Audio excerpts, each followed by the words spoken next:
আসসালামু আলাইকুম। তো শুরুতে আপনাদের সাথে কিছু কথা বলে নিই। সেটা হচ্ছে আমি আপনাদের সাথে বিভিন্ন রকম আমার হাতের কাজ এবং রান্নাবান্না দৈনন্দিন জীবনের বিভিন্ন ব্লগ শেয়ার করব আশা রাখছি। তো আপনারা আমার সাথে থাকবেন সেটাও আশা রাখছি। আর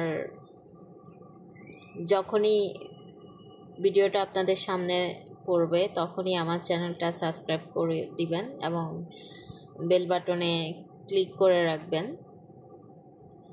তো এইখানে আমি আপনাদেরকে আজকে যেটা শেয়ার করতেছি আসলে তেমন কিছুই না, আপনাদের সাথে জাস্ট একটু কথা বলতে আসলাম। আর তা আপনাদের যদি কারো বাসায় বাজার না থাকে, জাস্ট একটা পেঁপে আর কিছু পেঁপে, মরিচ, পেঁয়াজ, রসুন এবং হলুদ, লবণ আর ডিম, এই জিনিসগুলো থাকলেই আপনারা এই রেসিপিটা ট্রাই করে দেখতে পারেন। আমার বাজার ছিল না, তাই আমি এই রেসিপিটা করে ফেলছি। আমার ঘরে একটা পেঁপে ছিল আর ডিম তো সবার ঘরেই থাকে, বাকি যে জিনিসগুলো এগুলো সবার ঘরে থাকে। তো আমি বাজার না থাকার কারণে এই রেসিপিটা করলাম। তো এখানে ফার্স্টে আমি পেঁয়াজ, মরিচ, রসুন এবং তেল দিয়ে, মানে সামান্য পরিমাণ লবণ এবং হলুদ দিয়ে একটু ভাজা ভাজা করে, পেঁয়াজটা একটু ভাজা হয়ে আসার পরে আমি একটা ডিম ফেটে দিচ্ছি। এটা খুব ইজি এবং খুব দ্রুত একটা রেসিপি, কিন্তু খাইতে কিন্তু অনেক মজা।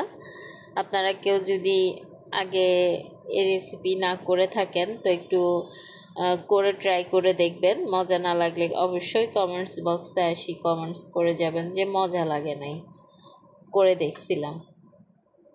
তো সামান্য গোলমরিচের গুঁড়ো দিব, এটা ফ্লেভারের জন্যই দিছি, ফ্লেভার প্লাস একটু ঝাল একটা টেস্ট আসবে। তো তারপরে পেঁপেগুলো ঢালি দেওয়া হলো। তো এইটাই হচ্ছে রেসিপি। এটাকে এখন একটু নাড়াচাড়া দিয়ে ঢাকনা দিয়ে ঢেকে দিব।